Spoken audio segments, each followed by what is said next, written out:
జగన్మోహన్ రెడ్డి ప్రభుత్వం ప్రతిపక్ష నాయకులను వేధిస్తోంది, అక్రమంగా కేసులు పెడుతోంది, పోలీసు బలగాన్ని ఉపయోగించి ప్రతిపక్షాన్ని అణిచివేయడానికి ప్రయత్నిస్తోంది. ఇది రాజ్యాంగ విరుద్ధం అంటూ ఒకవైపు తెలుగుదేశం పార్టీ కానీ ఆ పార్టీకి అనుకూలంగా పేరున్న మీడియా సంస్థలు మాత్రం రోజు ఘోషిస్తూనే ఉన్నాయి.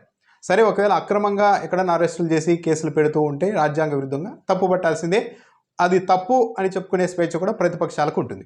జగన్మోహన్ రెడ్డి ఇలా చేస్తున్నారు అని అంటూనే ప్రతిపక్షంలో ఉండి కూడా అధికార పక్షానికి ఇప్పుడు తెలుగుదేశం పార్టీ ఆ పార్టీ మీడియా అనుకూల మీడియా వార్నింగ్ లోడ్ మాత్రం ఆసక్తిగా ఉంది. జగన్మోహన్ రెడ్డి అధికారంలో ఉన్నప్పుడు ఏం చేయకూడదు, కానీ మేము అధికారంలోకి వచ్చిన తర్వాత ఎవరిని వదిలిపెట్టాం అని బహిరంగంగానే ప్రకటనలు చేస్తున్నారు.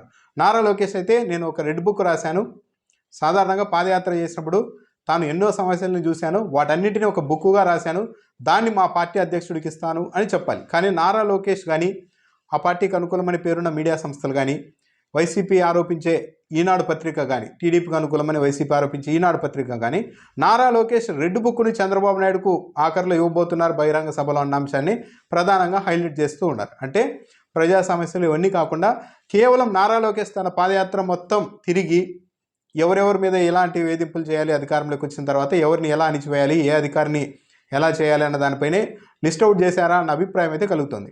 నారా లోకేష్ ఇంత పాదయాత్ర చేసి కూడా చివరకు ఏంటి ఇలాంటి అంశాల కోసం ఇంత హైలైట్ చేసుకుంటున్నారా అన్న అభిప్రాయం అయితే కలుగుతుంది, కేవలం రెడ్ బుక్ చుట్టూ వ్యవహారం నడపడం ద్వారా. టీవీ5 సాంబశివరావు సరే ఒక మీడియా ఛానల్ ఇలా అప్పీల్ చేయవచ్చా, ఇలా చెప్పచ్చా అన్నది కూడా చూడాలి.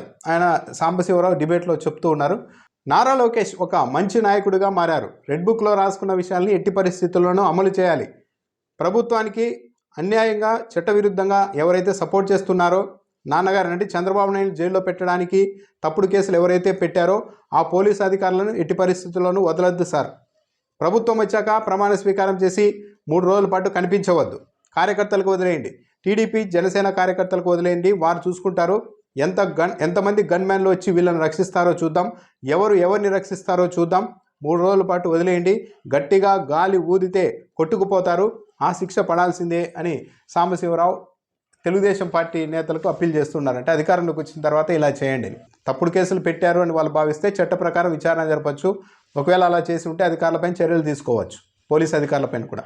అలా కాకుండా కార్యకర్తల్ని 3 రోజుల పాటు ప్రమాణ స్వీకారం చేసిన తర్వాత అధికారంలోకి వచ్చిన తర్వాత వాళ్ళకు వదిలేయండి, వాళ్ళే చూసుకుంటారు, ఎంతమంది గన్మెన్లు వచ్చి వీళ్ళని కాపాడుతారు అంటే కార్యకర్తలంతా వెళ్ళి పోలీసు అధికారులపైన కానీ అంటే వైసీపీ నాయకులపైన కానీ దాడి చేసేలా ఒక పథక రచన చేయండి అని చెప్పవచ్చా?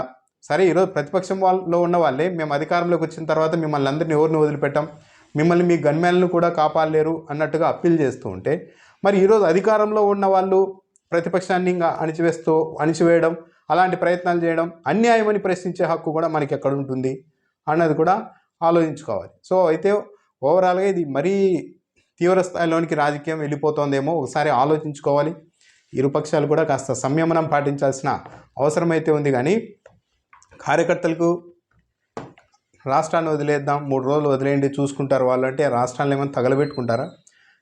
రాజకీయాలు చేసుకుంటూ ఉన్నారు, నడుస్తోంది, తిడుతున్నారు, ఒకరికొరు వెళ్తోంది. కానీ దాన్ని వీధి పోరాటాల స్థాయికి తీసుకెళ్తే మాత్రం అంతిమంగా ఈ రాష్ట్రాన్ని ఎవడు కాపాడలేరు.